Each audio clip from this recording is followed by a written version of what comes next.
Hare Krishna. We are here today. This place is called Parashurama Kshetra. We are also in a place which is very close to Udupi Sri Krishna Matha. And this hill, the very place we are standing, this is the Govardhan Hills Sri Radha Krishna Temple site. ISKCON Mangalore is building a magnificent temple in the coastal Karnataka in Mangalore. A temple which will be the tallest temple of this region, total 115 feet tall of Radha Krishna temple. Begun the construction.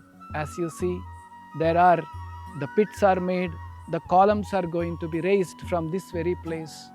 We are ready to start laying the PCC where the columns will be coming up.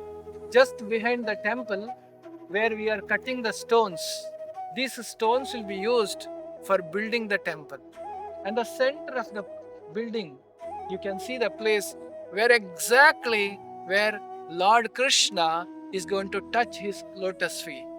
He's going to stand there in that place and going to look around the entire area of the coastal Karnataka and bless people over there.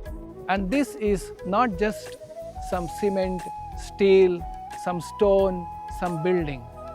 It is actually a loving offering of so many devotees who come forward, first of all, to acquire this total 11 acres land to make this beautiful campus for Lord Krishna. Pray to their lordships Sri Krishna and Balaram that may this temple come very fast. With the prayers of the devotees, this temple will be built within few years. So thank you so much. Hare Krishna.